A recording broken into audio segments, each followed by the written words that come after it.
زدني علما. بسم اللہ الرحمن الرحیم. اللہ لا الہ الا هو الحی القیوم لا تأخذہ سنۃ ولا نوم لہ ما فی السماوات وما فی الارض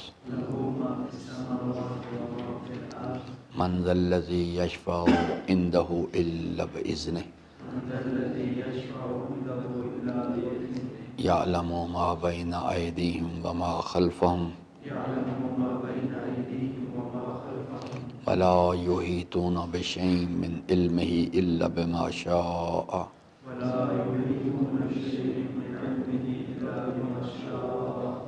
وسع کرسیہ السماوات والارض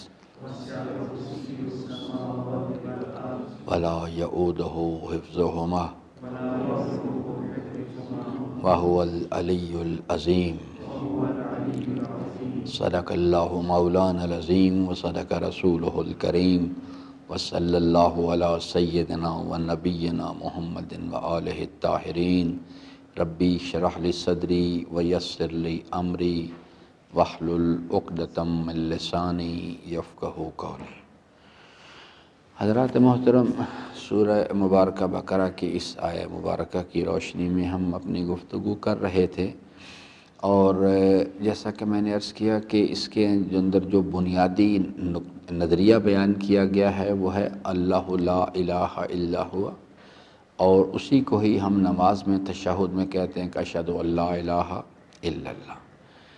اس کی جو تمہیدی بحثیں ہیں وہ میں نے اجمالی طور پر آپ کی خدمت میں عرض کی ہے.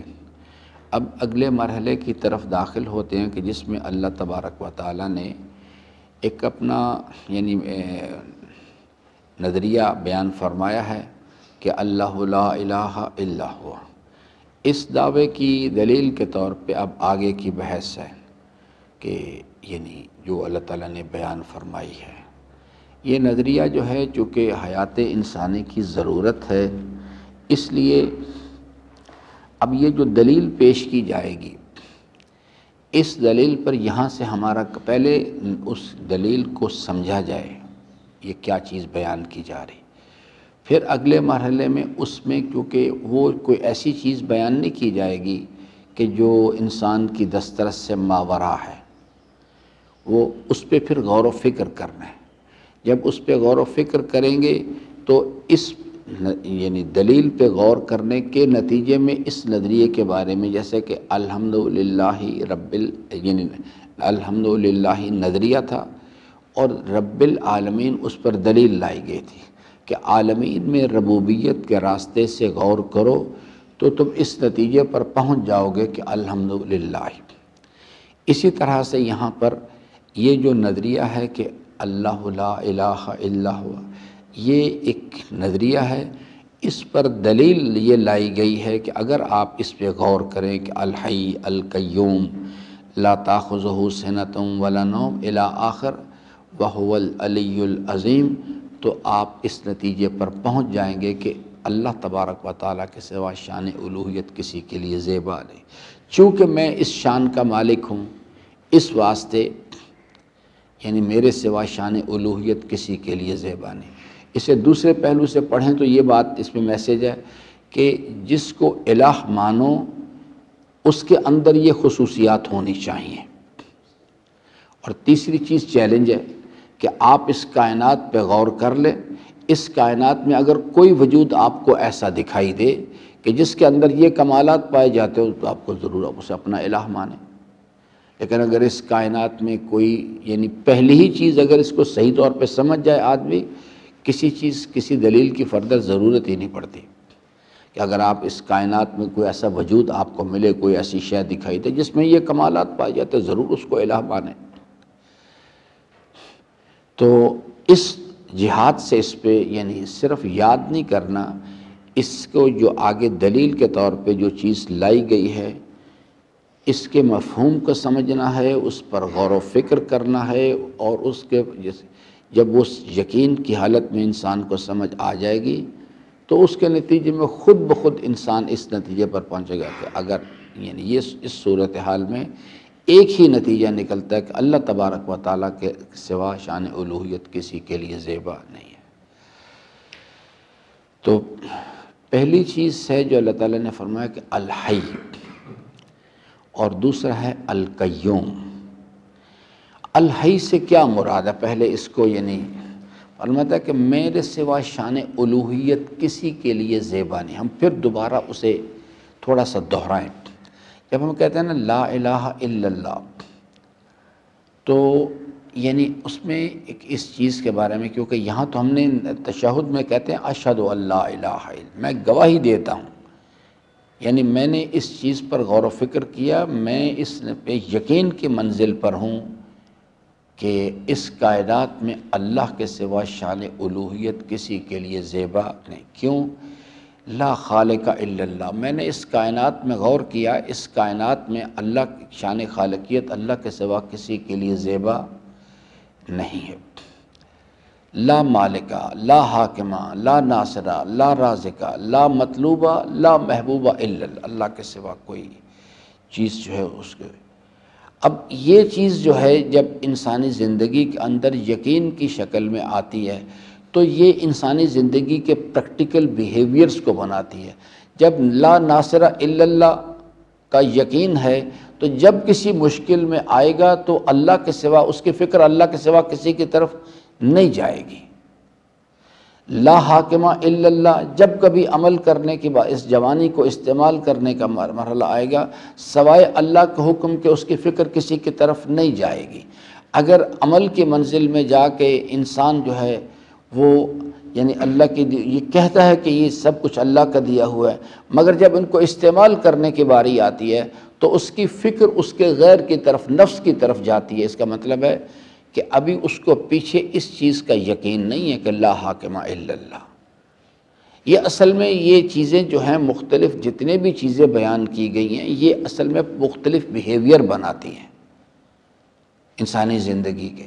تو بعض اوقات ایسا ہوتا ہے کہ انسان کو ایک اجمالی یقین تو ہوتا ہے، لیکن اس کو اس چیز کے بارے میں یقین نہیں ہوتا کہ یعنی کہ وہ عملی زندگی کا بیہیویئر بنے کہ لا رازق الا اللہ۔ اس کا نتیجہ یہ ہے کہ وہ کبھی مخلوق میں سے کبھی کسی چیز کی طرف جاتا ہے، کبھی کسی چیز کی طرف۔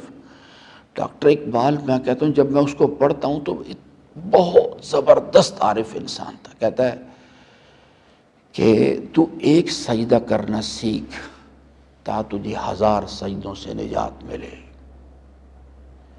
ایک الہ کو تسلیم کر، سجدے سے مراد صرف پیشانی ٹیکنا نہیں ہے، اپنی فکر کو اس کی بارگاہ میں سجدہ ریز کرنا ہے۔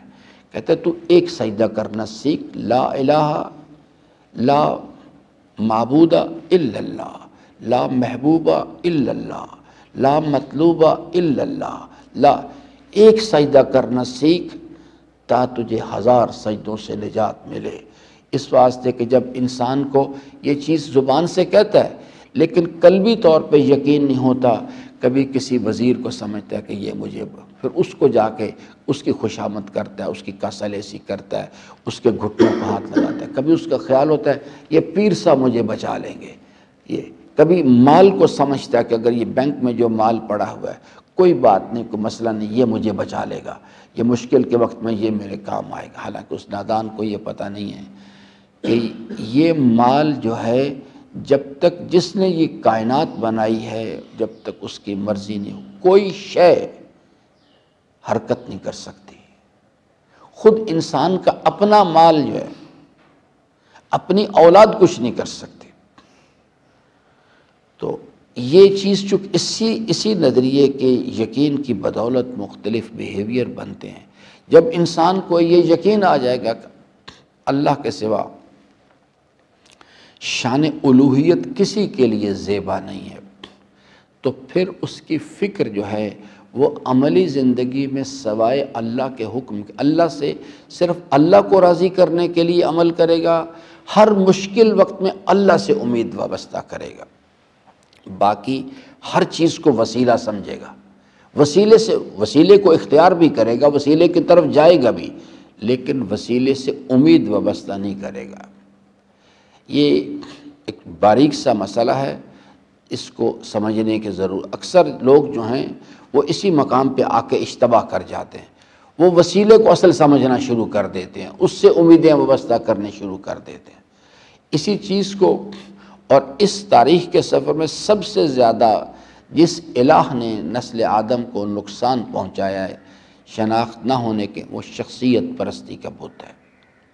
اسی واسطے اللہ تعالیٰ نے اپنے کلام میں اس کے اوپر ایک حد فاصل کھینچی لا کے، اور اس کائنات میں سب سے بڑی شخصیت کون سی ہے؟ اللہ تعالیٰ کے حبیب کا وجہ اولا ما خلق اللہ نور، وہ سب سے بزرگوار شخصیت، سب سے باکمال شخصیت ہے مخلوق میں۔ اللہ تعالیٰ نے اپنے حبیب کی مثال دی، کہا کہ اگر میرے حبیب کو انہیں آپ کو قتل کر دیا جائے، انہیں یا ان کو موت آ جائے، یعنی یہ درمیان میں نہ رہیں، تو کیا تم سب اپنی ایڑیوں کے بل پھر جاؤ گے؟ یعنی اس سے مراد ہے کہ کیا آپ نے محمد پرستی شروع کر دی ہے؟ کیا آپ کے فکر کا محرک جو ہے وہ میرے حبیب کی ذات بن گئی ہے؟ اور پھر فوری طور پہ سمجھایا کہ تمہارا حی و قیوم پروردگار جو ہے وہ تو زندہ ہے، وہ تو موجود ہے، ہر لمحہ تمہارے ساتھ ہے، ہر لمحہ تم پر نگران ہے۔ تو اللہ تعالیٰ نے مثال دی باقاعدہ اس چیز کے لیے، کہا کہ دیکھو باقی ہر چیز کو رتبہ و مقام ہونا اور چیز ہے، اور ان کو الہ ماننا اور چیز ہے۔ جیسے اس جوان نے حضرت سے کہا نا، جب میں کہتا ہوں لا محبوب الا اللہ، اس کلمے کا ایک مطلب یہ ہے۔ تو جب حضرت نے اس جوان سے پوچھا کہ بیٹا یہ بتاؤ کہ تم مجھ سے زیادہ محبت کرتے ہو یا اپنے پروردگار سے، تو وہ چونکہ ایمان کے رمز کو سمجھ گیا ہوا تھا، تو اس نے حضرت سے کہا کہ یا رسول اللہ میری اصل محبت تو ہے ہی اپنے پروردگار سے، لا محبوب الا اللہ، میں آپ سے محبت اس لیے کرتا ہوں کہ وہ چاہتا ہے، آپ کا احترام اس لیے کرتا ہوں کہ وہ چاہتا ہے، فاتبعونی، مجھے حکم دیا گیا ہے، مجھے آپ کی غیر مشروط اطاعت کرنے کا حکم دیا اس نے، مجھے آپ کی غیر مشروط اتباع کرنے کا حکم دیا اس نے، آپ نے مجھے حکم دیا گیا کہ جو کچھ آپ مجھے دے وہ میں لے لوں، اور جو اس سے منع کرے میں اس سے رک جاؤں۔ مجھے حکم دیا گیا کہ آپ کے محضر میں آواز بلند نہیں کرنی، آپ کے سامنے کیل و کال نہیں کرنا آ کے میں نے، وقالوا سمعنا وآطعنا، بس جو آپ حکم دیں گے ہم نے سننا، فرما برداری کرنی ہے، لیکن اس لیے نہیں، اس لیے کہ آپ میرا اللہ چاہتا ہے اس چیز کو۔ تو اس لیے یہ ایک بڑا ہی باریک قسم کا مسئلہ ہے جس کو نہ سمجھنے کے نتیجے میں، اور یہ پرابلم میں نے بہت غور کیا اس مسئلے پہ کہ کیوں یہ پرابلم پیدا ہوتے ہیں، اس لیے کہ وہ اس چیز کو انسان پیش نظر نہیں رکھتا جو سورہ ملک میں اللہ تعالیٰ نے بیان فرمائی کہ ان سے جب کہا جائے گا کہ اس چیز کے لیے، تو وہ کہیں گے لو کنا نسمع او ناقل ما کنا، عقل سے کام نہیں انسان نہیں لیتا، اندھی تقلید کرتا ہے، آباء و اجداد کے راستے پہ چلتا ہے۔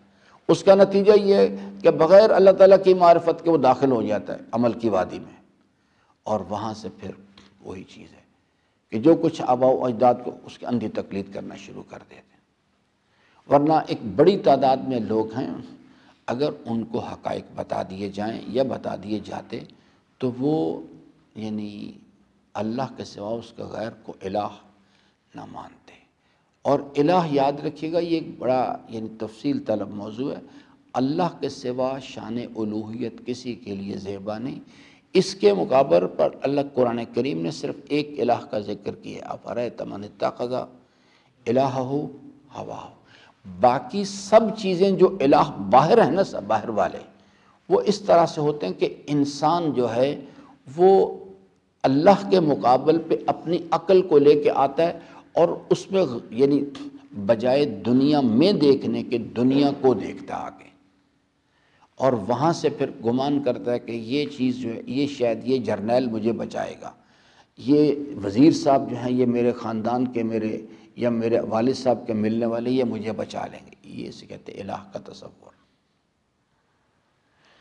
تو اس لیے یہ چونکہ سارا کھیلی عملی زندگی کا اسی چیز پر ہے، اور میں نے یہ بات پھر دوبارہ دہرانا چاہتا ہوں کہ اللہ تعالیٰ کیوں چاہتا ہے کہ ہم صرف اللہ کو الہ مانیں. جو مجھے یاد ہے کافی عرصہ پہلے میں نے خود سوال اٹھایا تھا کہ کیا ضروری ہے کہ اللہ پر ایمان لایا جائے، اللہ کی معرفت کو حاصل کیا جائے؟ کیا اس کے بغیر یعنی کاروبار حیات نہیں چلتا؟ اللہ تعالیٰ خود فرما رہے میں عالمین سے غنی ذات ہوں، مجھے کوئی ضرورت نہیں تمہاری فرما برداری کی. تمہاری فرما برداری مجھے کوئی فائدہ نہیں پہنچاتی اور تمہاری نافرمانی مجھے کوئی نقصان نہیں پہنچاتی. پھر بار بار کیوں تقاضا کیا جا رہا ہے کہ اتقوا اللہ اتقوا اللہ اتقوا اللہ، یہ کام کرو، اللہ کی معرفت حاصل کرو، ایمان حاصل کرو، نفس کی خواہشات کی مخالفت کی مشقیں کرو، صلاحیت تقوی پیدا کرو. تو میں نے اس وقت آپ کو اس کا جواب بتایا تھا کہ کیوں اللہ تعالیٰ، جبکہ وہ خود بار بار کہتا ہے یا ایھا الناس انتم الفقراء الی اللہ واللہ غنی الحمید، میں تو عالمین سے غنی ہوں. سبب کوئی صاحب کیوں اللہ تبارک و تعالیٰ چاہتا ہے کہ ہم اللہ تعالیٰ کی معرفت حاصل کریں، صلاحیت تقوی پیدا کریں اور اپنی عملی زندگی میں ایاک نعبد کریں اور ایاک نستعین کریں. اس وقت بھی میں نے 3 شکلیں بنائی تھیں آپ کے سامنے. یا تو جو حکم دے رہا ہے اس کو کوئی ضرورت ہے تو وہ اس ضرورت کو پورا کرنے کے لیے ہم سے تقاضا کر رہا ہے کہ آپ یہ کریں. دوسری شکل ہے کہ بے مقصد حکم دے دیا گیا. تو اللہ تعالیٰ کی ذات الحکیم ہے، وہ بے مقصد حکم نہیں دیتا. اسے ضرورت نہیں، وہ عالمین سے غنی ذات، اسے تو ضرورت نہیں ہے. پہلا مرحلہ بھی یعنی امکان بھی ختم ہے. دوسرا امکان کے بغیر مقصد کے اس نے حکم، یہ بھی ہو نہیں ہو سکتا. وہ الحکیم ذات ہے، اس کا کوئی قول کوئی فعل حکمت سے خالی نہیں. صرف ایک امکانی راستہ بچتا ہے، وہ یہ ہے کہ جس کو حکم دیا جا رہا ہے اس کی کوئی ضرورت ہے، اس لیے حکم دے رہا ہے. وہ اصل میں وہ کہتا ہے کہ دیکھو مجھے ضرورت نہیں ہے، مگر الا یعلم من خلق، میں نے سارا سسٹم بنایا، مجھ سے بہتر کون جانتا ہے کہ اس میں کامیابی کیسے حاصل کرنے، اس امتحان میں آخرت کی منزل میں کامیابی کیسے حاصل کی جا سکتی ہے. تو کہتے اس لیے چونکہ میں نے نظام بنایا ہے، مجھ سے بہتر کوئی نہیں جانتا. دوسری چیز، تم میری مخلوق کو مجھ سے زیادہ تمہارے ساتھ محبت کوئی نہیں کرتا. میں ظاہری طور پہ انسان تلخی محسوس کرتا ہے، کہتے تم نادان ہو، اصل میں تمہیں معلوم نہیں اس چیز کے بارے میں کہ یہ سسٹم ہے کیا، تم اسے تلخی سمجھتے ہو. یہ عین محبت ہے میری طرف سے. میں چاہتا ہوں کہ کامیاب ہو جاؤ، کیونکہ نظام میں نے بنایا ہے، اور وہ کیا ہے، اِنَّا هَدَيْنَاهُ السَّبِيلَ اِمَّا شَاكِرًا وَإِمَّا كَفُورًا. 2 راستے ہیں، ایک آپ کی مرضی اور ایک میری مرضی. اے ابن آدم، ایک تیری مرضی ہے اور ایک میری مرضی ہے. اگر تو نے وہ کیا جو میری مرضی ہے تو میں تجھے وہ بھی دے دوں گا جو تیری مرضی. اسے کہتے ہیں اما شاکرم و اما لئن شکرتم لازیدنکم. اگر تو نے وہ کیا جو میری مرضی ہے، جو میں تجھے بتا رہا ہوں کہ یہ کرو اور یہ نہ کرو، اس جوانی کو میں تجھے وہ بھی دے دوں گا جو تیری مرضی ہے. لیکن اگر تو نے وہ کیا، اگر تو نے کیا کفران اور اپنی مرضی کو کیا آگے اور میری مرضی کو کیا پیچھے، تو سب سے پہلا عذاب تو یہ وارد کروں گا، تجھے تھکا دوں گا اس مسئلے میں کہ جو تیری مرضی ہے. تو اس کے پیچھے دوڑتا رہے گا اور کبھی بھی مطلوب کو حاصل نہیں کر سکے گا. تو یہ تھکا دوں گا اس میں، اور پھر ہوگا وہی جو میری مرضی ہے. اللہ تعالیٰ فرماتا ہے اس کائنات میں لا حاکم الا اللہ، کسی مخلوق کی مجال نہیں ہے کہ وہ میرے حکم سے سرے منہ انحراف کر کے دکھائے. ہوگا وہی جو پھر میری مرضی ہے. وہ کہتا ہے میں تیرا مہربان پروردگار ہوں، میں اس لیے تقاضا نہیں کرتا کہ مجھے کوئی ضرورت ہے، میں تجھ سے محبت کرتا ہوں. تو گمان کرتا ہے کہ تیری ماں تیرے ساتھ محبت کرتی ہے، تجھے نہیں معلوم کہ ماں کے پردے میں بیٹھا ہوں. اس کے دل میں تیری محبت کس نے اتاری ہے؟ یہ میں تیرا پروردگار ہوں، میں تیرے ساتھ محبت کرتا ہوں اصل میں۔ یہ کہتا ہے کہ چونکہ آخرت کی منزل میں اگر تو نے کامیاب ہونا ہے، جو میں نے سسٹم بنا دیا، وَلَا يُمْكِنُ الْفِرَارُ مِنْ حُكُومَتِكَ، تو میری بادشاہت، میرے نظام سے نہیں نکل سکتا۔ ایک دن آئے گا، تجھے موت آئے گی، تجھے آخرت کی منزل میں داخل ہونا ہے۔ وہاں پہ کامیابی سے ہمکنار ہونے کے لیے میں نے شرط لگائی ہے کہ إِلَّا الَّذِينَ آمَنُوا وَعَمِلُوا الصَّالِحَاتِ۔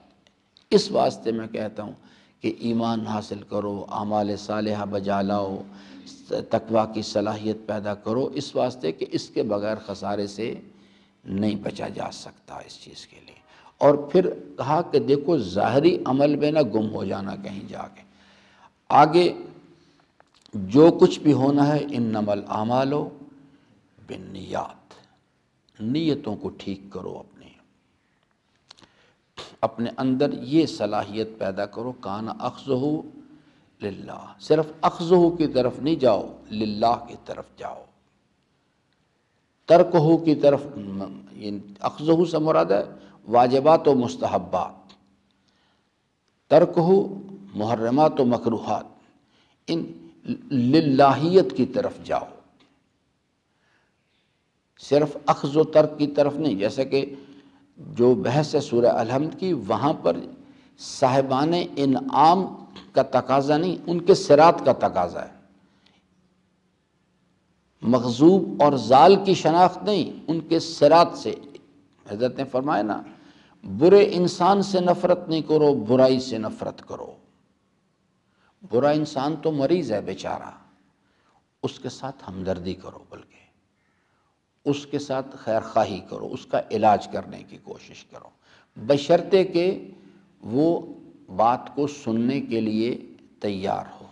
اگر وہ اس روش پہ آ گیا ہے، ایک اس نتیجے پر انسان پہنچ جائے کہ قُلْ يَا أَيُّهَا الْكَافِرُونَ لَا أَعْبُدُ مَا تَعْبُدُونَ وَلَا أَنْتُمْ عَابِدُونَ مَا أَعْبُدُ وَلَا أَنَا عَابِدٌ مَا عَبَدتُّمْ وَلَا أَنْتُمْ عَابِدُونَ مَا أَعْبُدُ۔ اگر یہ بات طے ہو جائے کہ وہ کہیں کہ جناب ہم اپنے راستے کو کسی صورت چھوڑنے کے لیے تیار نہیں ہیں، تو آپ کو بھی چاہیے کہ آپ اسے بتا دیں کہ میں اپنے رب کا راستہ چھوڑنے کے لیے تیار نہیں ہوں۔ ان لوگوں کو پھر کہو کہ لکم دینکم ولی، جاؤ بھی شاباش اپنا کام کرو جا، یہاں یہ بات اسٹیبلش، ورنہ اس کے ساتھ ہمدردی کرو، اس کا اصلاح کرنے کی کوشش کرو۔ وہ مریض ہے، مریض جو ہے وہ کبھی بھی کڑوی دوائی نہیں کھانا چاہتا، کبھی بھی انجیکشن نہیں لگوانا چاہتا، اس کے لیے ناگواری ہے، اس میں تلخی ہے، لیکن ڈاکٹر لگاتا ہے، اس کا آپریشن بھی کرتا ہے، چونکہ وہ ہمدردی رکھتا ہے اس کے ساتھ۔ اسی طرح سے اللہ تبارک و تعالیٰ جو کہتا ہے کہ میرے آپ سے ہمدردی ہے، آپ کو نہیں سمجھ بات کہ آپ نادانی کر رہے ہیں اس چیز کے لیے۔ تو آئیے اس چیز کو دیکھتے ہیں۔ میں اس میں الحی، پہلی جو دلیل ہے اللہ تعالیٰ نے بیان فرمایا کہ اللہ لا الہ الا ہو، میرے سوا شان الوہیت کسی کے لیے زیبا نہیں، کیونکہ دلیل کیا ہے؟ میں الحی ہوں۔ اب اس میں ایک چھوٹا سا باریک سا نقطہ ہے جس کو سمجھنے کی ضرورت ہے، اور اس کو نہ سمجھنے کے نتیجے میں بہت نقصان ہوا عملی زندگی کے اندر جا کے۔ اللہ تعالیٰ فرماتا ہے کہ میں الحی کا مطلب جب اس کی نسبت اللہ کی طرف دی جاتی ہے تو اس کا مطلب ہے منبع حیات، اور مخلوق کی طرف دی جاتی ہے تو اس کا کیا مطلب ہے؟ صاحب حیات۔ صاحب حیات جو ہوتا ہے اس کے پاس وہ حیات کا تصور ذاتی نہیں ہوتا، کسی کا دیا ہوا ہوتا ہے، اور منبع حیات جو ہے وہ بے ذات ہی ہوتا ہے۔ یہ جیسے یعنی ہمارے ہاں جو لوگ کم علم ہیں یا کم فہم ہیں، ان کو لوگ یہ کیسے گمراہ کرتے ہیں؟ تو کہ میں حضرت امیر المومنین کا کیا نام ہے؟ نام کیا ہے بھائی؟ نام ان کا امیر المومنین کا نام علی ہے نا، اور اللہ تعالیٰ کے اسماء سے بھی نام علی ہے۔ هو اللہ الذی لا الہ الا هو عالم الغیب والشہادہ، یعنی اور اس چیز کو المومن المہیمن العزیز الجبار المتکبر، سبحان، یہ باقاعدہ طور پہ مجھے ایگزیکٹلی اب نام ذہن میں نہیں رہا ان میں سے کن شخص نے، یہ باقاعدہ اس نے کہا کہ آؤ میں تمہیں بتاتا ہوں کہ یعنی اللہ اور علی میں کیا رابطہ اور تعلق ہے۔ اور اس نے پھر یہ آیت کریمہ پڑھی، هو اللہ الذی لا الہ الا هو الملک القدوس السلام المؤمن المہیمن العزیز الجبار۔ ان کا دیکھیے اللہ تعالیٰ تو خود فرماتا ہے کہ اللہ مومن ہے، اور حضرت علی علیہ السلام کیا ہیں؟ امیر المومنین۔ انہوں نے کہا یہ رابطہ ہے، اللہ تعالیٰ معاف فرمائے، یہ کفر کا کلمہ، کفر صریحاً کفر ہے۔ اب یہ نیچے سننے والوں نے نعرہ حیدری کیوں لگایا؟ ان کو سمجھ نہیں ہے یہ اللہ تعالیٰ کائنات کے اندر جتنی بھی امیر المومنین صاحب علو ہیں، ان کو بلندی دی گئی، وہ علی ہیں، اس پر کلام ہی کوئی نہیں ہے۔ اللہ تعالیٰ کے ایک یعنی اللہ تعالیٰ کے اسم اعظم شاہکار ہیں کمالات کے، لیکن اللہ تعالیٰ منبع کمال ذات ہے۔ جب ہم کہتے ہیں هو اللہ الخالق یعنی هو اللہ الذی لا الہ الا هو الملک القدوس السلام المؤمن المہیمن العزیز الجبار المتکبر، جب پھر تو ہمارے ساتھ بھی نسبت پیدا ہو گئی، یعنی ہر مومن جو وہ بھی مومن، اللہ بھی مومن ہے۔ یہ اشتباہات اس لیے پیدا ہوتے ہیں۔ اللہ تبارک و تعالیٰ کی ذات جو ہے وہ منبع حیات ہے، یاد رکھیے گا، کل بات کریں گے اس پہ، میں تفصیل سے آپ کو سمجھ، اس بات کو نہ سمجھنے کے نتیجے میں مخلوق میں بہت اس سفر کا، اس حیاتی سفر میں بہت نقصان ہوا ہے۔ اللہ تعالیٰ کی ذات منبع حیات ہے، اللہ کی ذات منبع علو ہے کائنات کی، کائنات کے اندر جو بھی کمال، میں نے آپ کو اس میں سمجھایا بھی تھا، لہ الاسماء الحسنی، اللہ تعالیٰ فرماتا ہے اگر بات سمجھ میں نہیں آ رہی چلو کوئی بچھوڑے، ایک بات یاد کر لو، سمجھ لو اسے کہ اس کائنات میں کسی شے کے پاس کمال ذاتی نہیں، سب کچھ میرا دیا ہوا ہے، میں منبع علو ہوں کا، منبع حیات ہوں کائنات کا۔ جس جگہ پر باقی مخلوقات میں سب چیزیں جو بھی ہیں ان کے پاس کمال ہے لیکن ذاتی نہیں، وہ صاحب کمال ہے، میں منبع کمال ذات ہوں۔ القیوم، میں قائم، جب اس کی نسبت اللہ کی طرف دیتے ہیں تو اس کا مطلب میں قائم بذات ہی ہوں، جب اسی چیز کی نسبت مخلوق کی طرف دیتے ہیں تو وہ کہتے ہیں کہ میری شان قیومیت کے نتیجے میں کائنات کی تمام مخلوقات اپنے وجود کو قائم رکھے ہوئے ہیں۔ کائنات کی تمام مخلوقات جو ہیں میں نے ان کو حیات بخشی ہے۔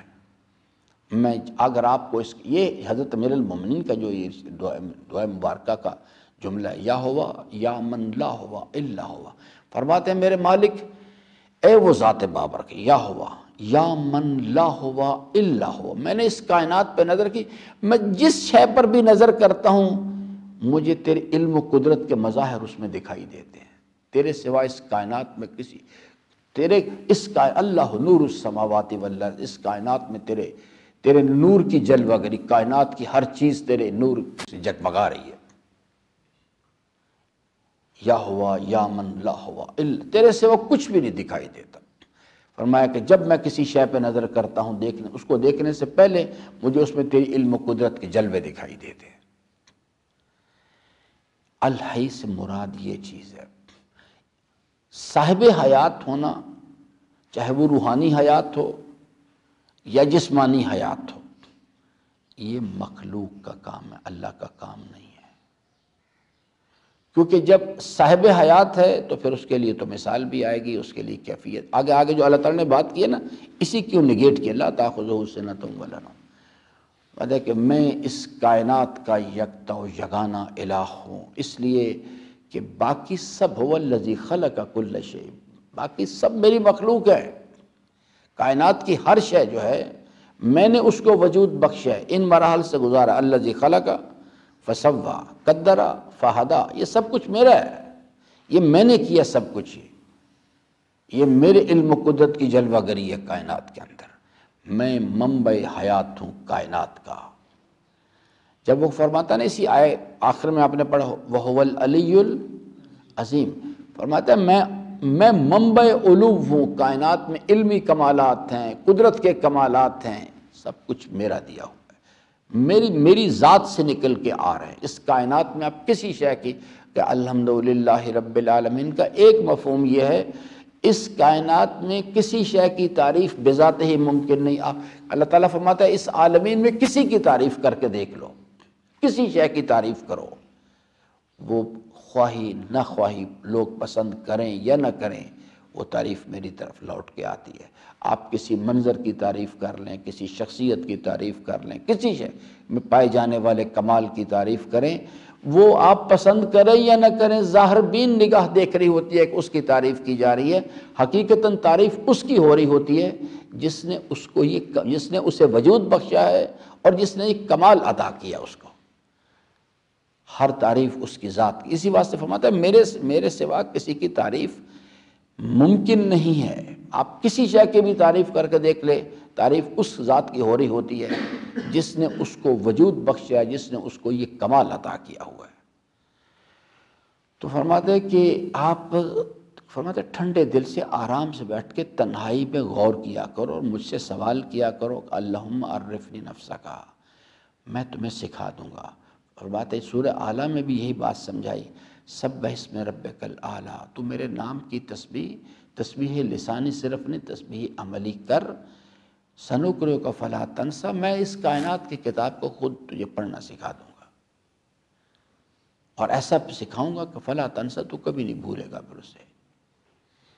تو اس لیے الحی سے مراد ہے کہ کہتے ہیں میں، اب فرماتے ہیں کہ دیکھ کے افتخار مرزا یاد رکھ اس بات کو، جب آپ پڑھیں گے آپ سے بات کرتا ہے اللہ تعالیٰ کہ دیکھو یاد رکھو اس کائنات میں شان الوہیت میرے سوا کسی کے لیے زیبا نہیں۔ کیوں؟ فرماتا ہے کہ اس لیے کہ میں منبع حیات ہوں کائنات کا، میں قائم بذات ہی ہوں، مجھے اپنے وجود کی بقا کے کسی شے کی ضرورت نہیں۔